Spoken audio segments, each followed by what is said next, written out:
चाहे कुमारे मर जाना, लेकिन इन 3 लक्षणों वाली स्त्रियों से कभी विवाह मत करना। नमस्कार दोस्तों, स्वागत है आप सभी का आपके अपने YouTube चैनल ज्ञान अलोंग विद भक्ति के साथ। 3 लक्षणों वाली स्त्रियों से हमेशा बचकर के रहना और इनसे कदापि विवाह मत करना, कभी जिंदगी में आप परेशान नहीं रहेंगे। मित्रों, ये कहानी आपको बहुत अच्छी जानकारी और सीख देकर जाएगी। तो चलिए मित्रों, आपका कीमती समय बर्बाद न करते हुए अब सीधे कहानी पर ही पहुंचते हैं। एक समय की बात है, किसी जंगल में तोता और मैना का जोड़ा एक वृक्ष की डाल पर बैठा हुआ था। तोता ने मैना से कहा, हे मैना रानी, आज का समय बहुत बदल चुका है। मैना कहने लगी, पिया जी, ऐसा क्या समय बदल चुका है? तब तोता कहता है, हे मैना रानी, समय इतना बदल गया है कि आजकल की स्त्रियां और लड़कियां बहुत स्वार्थी बन चुकी हैं। वे अपने स्वार्थ के लिए कुछ भी करने को तैयार हो जाती हैं। जो काम उन्हें कदापि नहीं करना चाहिए, वह भी वे स्वार्थ के लिए कर बैठती हैं। मैना कहती है, पिया जी, मैं तुम्हारी बात से सहमत नहीं हूँ। स्त्रियां कैसे स्वार्थी हो सकती हैं? आप हमारी नारी जाति की बुराई कर रहे हैं। तोता कहता है, नहीं मैना, तुम हमारी बात पर विश्वास करो। तब मैना कहती है, नहीं स्वामी, मैं तुम्हारी बात पर विश्वास नहीं कर सकती। तोता कहता है, ठीक है मैना, जब तुम्हें विश्वास नहीं है तो हम तुम्हारे लिए एक कहानी सुनाते हैं। इस कहानी को सुनकर तुम्हें यह विश्वास हो जाएगा कि तुम्हारी नारी जाति कितनी स्वार्थी बन चुकी है और अपने स्वार्थ के लिए कितने गलत काम करने को तैयार हो जाती है। दोस्तों, तभी मैना कहती है, ठीक है स्वामी, पहले आप वह कहानी सुनाए और सिद्ध करके बताए कि हमारी नारी जाति स्वार्थी है या नहीं। तब तोता अपने मैना रानी को कहानी सुनाता है। तोता कहता है, हे मैना, एक समय की बात है। किसी नगर में 3 दोस्त रहते थे। एक राजा का लड़का था जो राजकुमार था, एक बनिए का लड़का था और एक साहूकार का लड़का था। तीनों में बहुत गहरी दोस्ती थी, क्योंकि वह तीनों साथ साथ पढ़े थे और साथ ही बड़े भी हुए थे। राजा का जो लड़का था, उसकी शादी भी हो चुकी थी। एक दिन की बात है, तीनों दोस्त राजा के बगीचे में टहल रहे थे। तब राजकुमार अपने दोस्तों से कहता है, भाई, कल चलते हैं और अपनी पत्नी को उसके मायके से बुला लाते हैं, क्योंकि बहुत दिन हो गए हैं। हमें अपनी पत्नी की बहुत याद आ रही है, इसीलिए कल ससुराल चलेंगे। तुम भी हमारे साथ चलो और हम अपनी पत्नी को बुला लाएं। दोनों दोस्तों, जो साहूकार और बनिए के लड़के थे, ने कहा, भाई, तुम तो अपने ससुराल में पहुंच जाओगे और ससुर जी के महल में आराम से सोओगे, लेकिन हम कहाँ जाएंगे? तब राजकुमार कहता है, मेरे भाई, तुम कोई सराय देख लेना और एक रात की ही तो बात है। रात सराय में काट लेना और सुबह मैं अपनी पत्नी को लेकर आ जाऊंगा, फिर हम आराम से घर के लिए निकल चलेंगे। राजकुमार की बात सुनकर दोनों दोस्त, साहूकार और बनिए का लड़का, सहमत हो जाते हैं। लेकिन बनिए का लड़का बहुत चालाक और चतुर था, जबकि राजकुमार और साहूकार का बेटा भोले और नादान थे। अगले दिन तीनों दोस्त वहां से चल देते हैं। 3 दिन के बाद जब वे ससुराल के पास पहुंचते हैं तो राजकुमार अपने दोस्तों से कहता है, भाई, यहाँ कोई सराय देख लेना और रात वहीं बिताना। मैं ससुराल जाता हूँ और सुबह जल्दी आ जाऊंगा। तोता कहता है, हे मैना। राजकुमार इतना कहकर ससुराल चला जाता है और इधर साहूकार और बनिए का लड़का सराय की तलाश में निकलते हैं। ढूंढते ढूंढते उन्हें एक सराय दिखाई देती है। जब वे वहां पहुंचते हैं तो देखते हैं कि खाने पीने और रुकने की व्यवस्था ठीक है। सराय के दरवाजे पर उन्हें एक बुढ़िया दिखाई देती है। वे उसके पास जाकर कहते हैं, हे माता, हम इस सराय में रात बिताने के लिए आए हैं। सुबह चले जाएंगे, कृपया हमें यहाँ जगह दें। दोनों की बात सुनकर बुढ़िया कहती है, बेटा, चाहे कहीं भी जाकर रात काट लो, लेकिन इस सराय में मत रुको। इस सराय में रात बिताने से तुम जिंदा नहीं बचोगे, यहाँ रुकने से तुम्हारी मृत्यु हो जाएगी। दोनों दोस्त हैरान होकर पूछते हैं, ऐसा क्यों माता? बुढ़िया कहती है, मेरे पुत्र, यहाँ रुके लोग जिंदा नहीं बचे हैं क्योंकि आपकी मृत्यु हो जाएगी। इस तरह से वह बुढ़िया जो थी, साहूकार के लड़के और बनिया के लड़के को समझा रही थी। तब तक एक बहुत सुंदर लड़की, एक बहुत सुंदर युवती दरवाजे के भीतर उस साहूकार के लड़के को दिखाई दे जाती है। साहूकार का लड़का जब उस सुंदर युवती को देखता है तो वह उस पर मोहित हो जाता है और उसके साथ रात में रुकने के लिए वह तैयार था। वह उतावला हो रहा था कि किसी न किसी तरीके से इसके साथ रात गुजार ले। इधर वह बुढ़िया समझाती रही, लेकिन साहूकार का लड़का नहीं माना। साहूकार का लड़का जो था, वह अपने दोस्त से कहता हुआ चला गया, दोस्त, तुझे कहीं जगह मिल जाए तो तू रुक लेना, पर हम तो इसके साथ में ही रुकेंगे। दोस्तों, इतना कहने के बाद वह साहूकार का लड़का उस सुंदर युवती के साथ रुकने के लिए अंदर चला गया। सराय में एक हॉल टाइप का रूम यानी हॉल जैसा एक कमरा था। वह बहुत गहरा और लंबा था। उसमें वह सुंदर युवती के साथ साहूकार का बेटा चला गया। दोस्तों, इधर रात हो चुकी थी और सोने का भी वक्त कुछ समय में होने वाला था। दोस्तों, वह तोता मैना से कहता है, इधर साहूकार का लड़का उस सुंदर युवती के साथ सराय के अंदर चला गया, लेकिन बनिया का लड़का बाहर रह गया, जो बहुत ही चालाक, चतुर और समझदार था। बनिया के लड़के ने उससे रोका भी, लेकिन वह नहीं माना। अब दोस्तों, बनिया का लड़का जो था, वह बुढ़िया के पास फिर से पहुंचा और कहने लगा, हे बूढ़ी माता, मैं आपकी बात को समझा नहीं। आपने कहा था कि इस सराय में जो रुकेगा उसकी मृत्यु हो जाएगी और वह सुबह जिंदा लौटकर नहीं आएगा। इसका क्या कारण है, बताने की कृपा करें। तब वह बुढ़िया कहती है, बेटा, तुम उसे रोक रहे थे, लेकिन तुम्हारा दोस्त नहीं माना। मुझे डर है कि वह सुबह तुम्हें जिंदा नहीं मिलेगा। बनिया का लड़का कहने लगा, वही तो मैं आपसे जानना चाहता हूँ माता, बात क्या है, खुलकर बताओ।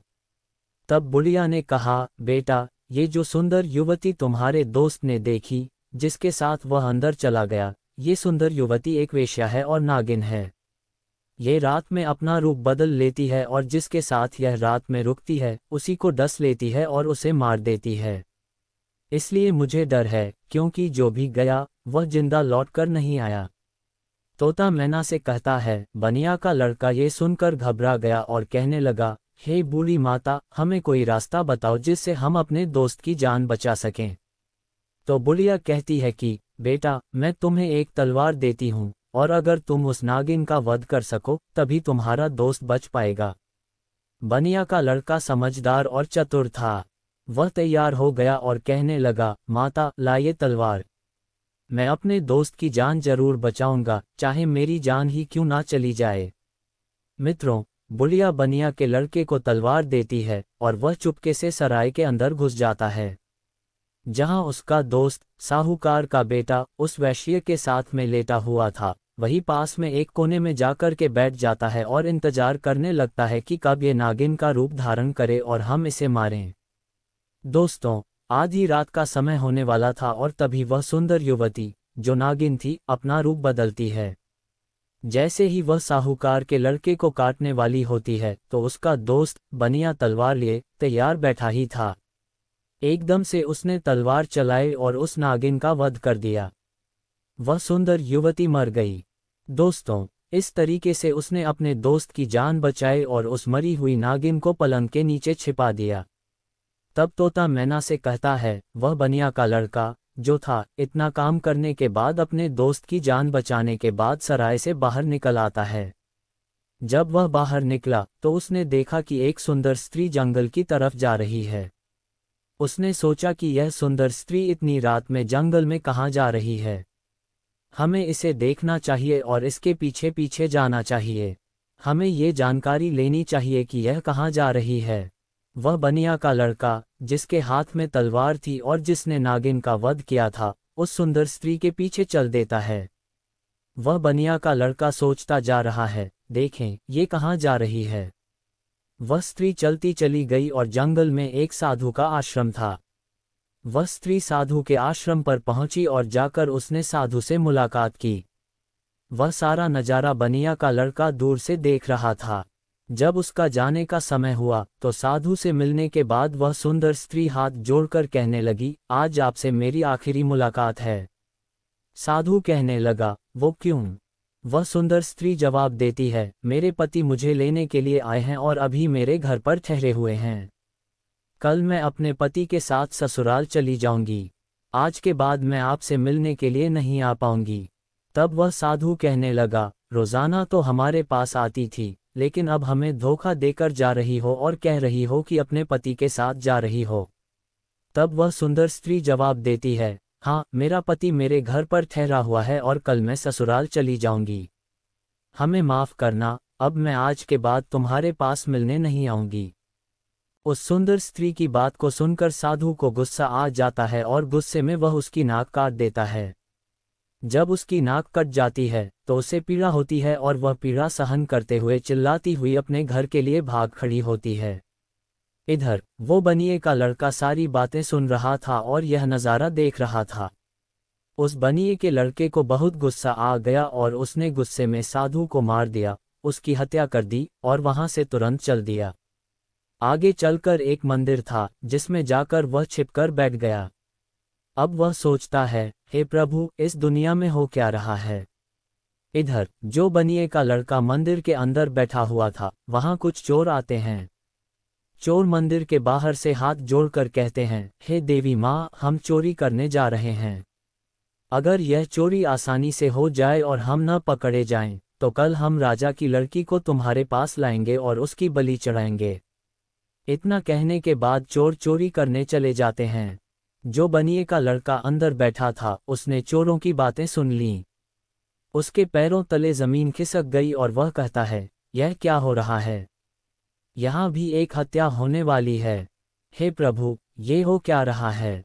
वो बनिया का लड़का विचार करता है, चाहे कुछ भी हो जाए, लेकिन मैं राजा की लड़की की हत्या नहीं होने दूंगा। ये सोचकर के वह मंदिर में बैठा रहा। इधर दोस्तों, क्या हुआ कि वह स्त्री जो थी, जिसकी नाक साधु ने काटी थी, वह अपने घर पर पहुंची और उसने रोना धोना बंद किया। बाकी पीड़ा तो सता रही थी। उसने विचार किया, अगर सुबह लोग हमको देखेंगे तो पता नहीं, ना जाने मेरे बारे में क्या कहेंगे।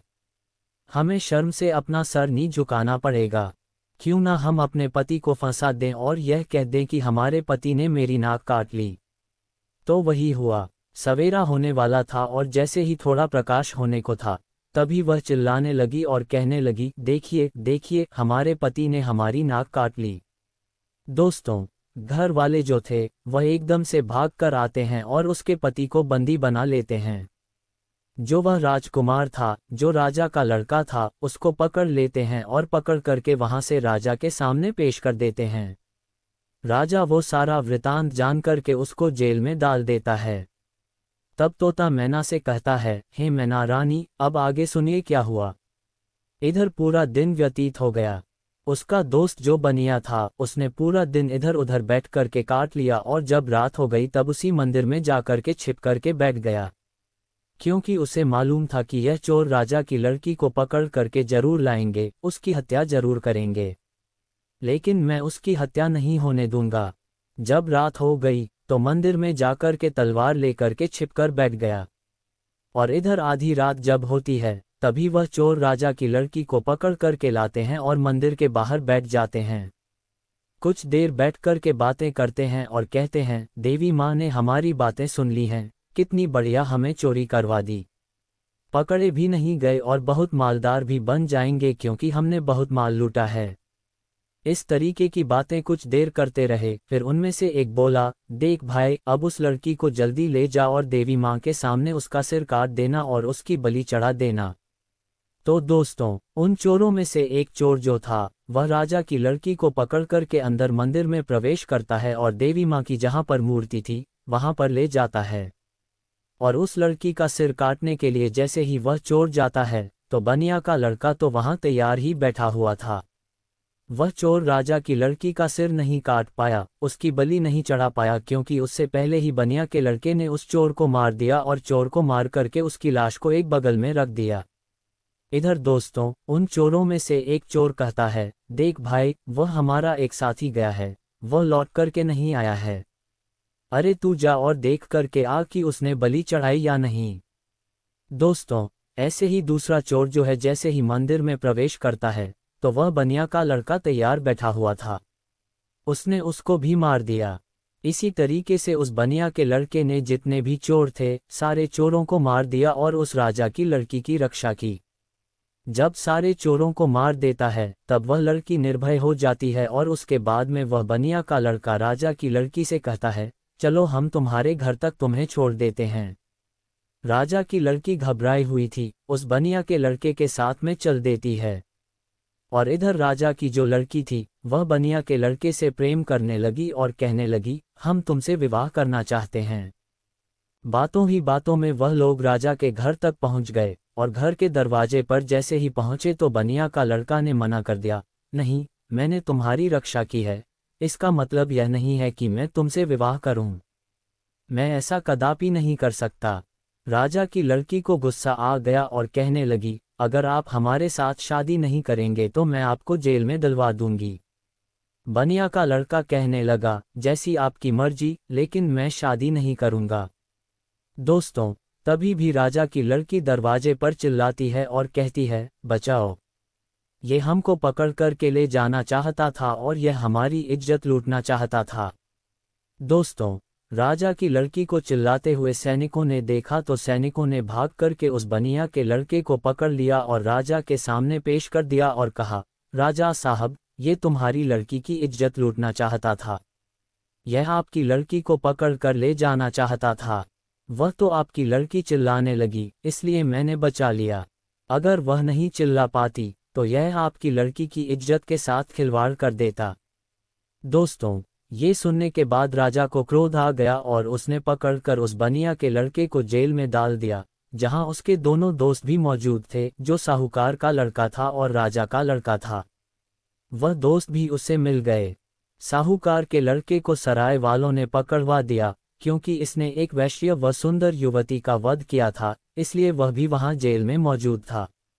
अब तीनों दोस्त जेल में जाकर मिलते हैं और एक दूसरे के साथ बैठ जाते हैं। अगला दिन हुआ और राजा दरबार में तीनों को बुलाता है, जिन्हें राजा ने पकड़कर जेल में बंद किया था, और उन्हें सजा सुनाने के लिए तैयार हो जाता है। दरबार लगा हुआ था। राजा ने जो साहूकार का लड़का था, जिसने वैश्य का वध किया था, उसे अपने पास बुलाया और उससे कहा, क्यों वे, तेरा क्या नाम है, कहाँ का रहने वाला है? तब वह लड़का कहने लगा, मैं साहूकार का बेटा हूँ। राजा कहने लगा, ये बता, तूने वैश्य का वध क्यों किया, उसे क्यों मारा? उस साहूकार के लड़के को कुछ मालूम ही नहीं था जो वह राजा को बता सकता। उसे नहीं मालूम था कि वैश्य का वध किसने किया। वैश्य का वध साहूकार के लड़के ने नहीं किया था, जो उसे मालूम होता। राजा ने फिर पूछा, चुपचाप क्यों खड़ा है, बता, तूने उस वैश्य का वध क्यों किया? तब वह साहूकार का लड़का कुछ नहीं बोल पाया, लेकिन जो बनिया का लड़का था वह कहने लगा, महाराज, क्षमा चाहता हूँ, जो बीच में हमें बोलना पड़ रहा है। इसे कुछ मालूम नहीं है, इसने वैश्य का वध नहीं किया, क्योंकि वैश्य का वध मैंने किया है। राजा कहने लगा, तो बता, तूने क्यों किया, बात क्या है? वह बनिया का लड़का कहता है, हे महाराज, हम अपने दोस्त के साथ इसी साहूकार के लड़के के साथ सराय में एक रात गुजारने के लिए गए थे। एक बूढ़ी माँ ने मना किया था, इसके अंदर मत रुको, जो रुकेगा वह सुबह जिंदा नहीं बचेगा। लेकिन ये हमारा दोस्त नहीं माना और सुंदर वैश्य को देखकर रात गुजारने के लिए अंदर सराय में चला गया। मुझे उस बुढ़िया के द्वारा मालूम हुआ कि यह नागिन है और यह नागिन के रूप में आकर इसे डस लेगी। इसलिए तब मैं तलवार लेकर अपने दोस्त की जिंदगी बचाने के लिए जहां वह पलंग पर वैश्य के साथ सोया हुआ था, वही एक कोने में जाकर बैठ गया। जैसे ही उस वैश्य ने रूप बदला और नागिन बनकर हमारे दोस्त को डसने के लिए तैयार हुई, मैंने तुरंत उसे मार दिया। अगर आपको विश्वास नहीं है तो जहां पलंग पड़ा हुआ है उसके नीचे हमने मरी हुई नागिन रख दी है, आप देख लीजिए। तब राजा ने सैनिकों को भेजा और वहां सैनिकों ने जाकर मरी हुई नागिन पाए और आकर सारी बात राजा को बताई कि सत्य बात है। दोस्तों, राजा प्रसन्न हो गया और कहने लगा, ठीक है, तूने दोस्ती का फर्ज निभाया है जो अपनी दोस्त की जिंदगी बचाई है। राजा साहूकार के लड़के को छोड़ देता है। उसके बाद राजा जो था वह राजकुमार यानी कि राजा का बेटा उसको बुलाता है और उससे पूछता है, तू बता, तूने अपनी पत्नी की नाक क्यों काटी? उसे भी नहीं मालूम था नाक किसने काटी है, वह भी चुपचाप खड़ा था। राजा ने फिर दोबारा पूछा, बोल क्यों नहीं रहा है कि तूने अपनी पत्नी की नाक क्यों काटी? वह बनिया का लड़का फिर से हाथ जोड़कर कहने लगा, महाराज क्षमा करें, इसे भी नहीं मालूम, इसने अपनी पत्नी की नाक नहीं काटी है। नाक किसने काटी, वह सारा वृतांत मैं आपको सुनाता हूँ। तब उस बनिए के लड़के ने राजा को बताया, ये लड़की साधु से प्रेम करती है। रात में साधु से मिलने के लिए गई। मैं इसके पीछे पीछे गया। इसने कहा कि मैं कल से तुमसे मिलने नहीं आ सकती, मेरा पति मुझे लेने के लिए आया है। ये सुनकर उस साधु ने इसकी नाक काट ली और इसने आकर अपने पति को फंसा दिया। इसने गलत किया। राजा कहने लगा, मैं तेरी बात पर विश्वास कैसे करूं? तब उस बनिए के लड़के ने कहा, महाराज, सैनिकों को भेजिए जहां उस साधु का आश्रम है। देख लीजिए कि मैंने साधु का वध कर दिया है। सैनिक जाते हैं, आश्रम पर उस मरे हुए साधु को देखते हैं। वे आकर राजा को बताते हैं कि महाराज, बात सत्य है। तब वह राजा उस राजकुमार को भी छोड़ देता है, वह भी बच जाता है। फिर तोता कहता है, हे मैना, अब आई बारी उसी बनिए के लड़के की जिसने राजा के सामने अपने दोस्तों की जिंदगी बचाई। राजा उस बनिए के लड़के से बोलता है, तूने तो अपने दोस्त को बचा लिया, लेकिन अब तू बता कि तू हमारी लड़की को पकड़कर क्यों ले जाना चाहता था? इसके साथ में दुर्व्यवहार करना क्यों चाहता था? इसकी इज्जत से खिलवाड़ करना क्यों चाहता था? अब तू नहीं बचेगा। तब वह बनिए का लड़का कहता है, महाराज, क्षमा करें, यह आपकी लड़की जो है ना, इसने हमें गलत फंसाया है। आपकी लड़की की बलि चढ़ाने के लिए कुछ चोर इसको पकड़कर ले गए थे। मैं उसी मंदिर में था। मेरे हाथ में तलवार थी क्योंकि मैं साधु को मार कर आया और आपकी लड़की को मारने के लिए जैसे ही एक चोर अंदर मंदिर में आता है, मैंने उसको मार दिया। दूसरा आता है, उसको भी मार दिया। इसी तरीके से जितने भी चोर थे, मैंने सबको मार दिया और सभी मंदिर में ही पड़े हुए हैं। अगर विश्वास नहीं है तो सैनिकों को भेजकर देख लीजिए। सैनिक जाते हैं मंदिर के पास। मंदिर में जाकर देखते हैं तो उन चोरों की लाशें पड़ी हुई थीं। सैनिकों ने आकर सारी बात राजा से कही कि महाराज, बात सत्य है। आपकी लड़की की रक्षा इसने की है। इसने इज्जत से खिलवाड़ नहीं किया और न ही इज्जत लूटने की कोशिश की है। वह बनिए का लड़का कहता है, हाँ राजा साहब, मैं आपकी लड़की को पकड़कर क्यों ले जाऊंगा? और सुनिए महाराज, चोरों से बचाकर जब आपके लड़की को घर छोड़ने के लिए आ रहा था, तब आपकी लड़की हम पर असत्य हो गई, प्रेम करने लगी और विवाह करने की जिद करने लगी। मैंने कहा, मैं ऐसा कदापि नहीं कर सकता। मैंने जिस लड़की की रक्षा की है, उसके बदले में मैं उससे विवाह करूं, उसकी इज्जत से खिलवाड़ करूं, ऐसा मैं नहीं कर सकता। मैंने उसे मना किया तो उसने कहा, अगर तुम मुझसे विवाह नहीं करोगे तो मैं अपने पिता से कहकर तुम्हें जेल में डलवा दूंगी। और उसने वही किया। बनिए के लड़के की बात सुनकर राजा जो था, उसका चेहरा शर्म से नीचे झुक जाता है। और तब उसने बनिए के लड़के को आज़ाद कर दिया और माफ़ी मांगी, जाओ बेटा, तुम आज़ाद हो, तुम्हारी गलती नहीं है। इस तरीके से वह बनिए का लड़का जो था, अपने दोनों दोस्तों को बचा लेता है और खुद भी बच जाता है। और तीनों दोस्त हंसते हंसते अपने नगर में चले आते हैं और आराम से फिर वहीं रहने लगते हैं। तो दोस्तों, अब वह तोता कहता है, हे मैना, देख लिया, इस तरीके से नारी जात स्वार्थी बन चुकी है और अपने स्वार्थ के लिए गलत से गलत काम करने के लिए तैयार हो जाती है। अब उस गलत काम के लिए चाहे कुछ भी करना पड़े, चाहे कितने भी कष्ट झेलने पड़ें, चाहे किसी की भी जिंदगी से खिलवाड़ क्यों न करना पड़े, लेकिन ऐसी स्त्रियां नहीं मानती। दोस्तों, अपने पिया तोते की बात सुनकर मैना जो है, वह चुप हो जाती है। उसके बाद तोता कहता है, हे मैना रानी, इसीलिए तो मैं सोचता हूँ कि चाहे भूखे मर जाना, लेकिन इन 3 लक्षणों वाली स्त्रियों से कभी विवाह मत करना। तोता समझाता है, 3 लक्षणों वाली स्त्रियां ये हैं। पहली, वह जो पति होते हुए भी पराये पति से हित करें और पराये पति से छुप छुप कर मिलने जाएं, अपने पतिव्रता धर्म को भूल जाएं और उसके साथ हवस का शिकार बन जाएं। ऐसी स्त्री से हमेशा बचना चाहिए और ऐसी स्त्रियों से दूर रहना चाहिए।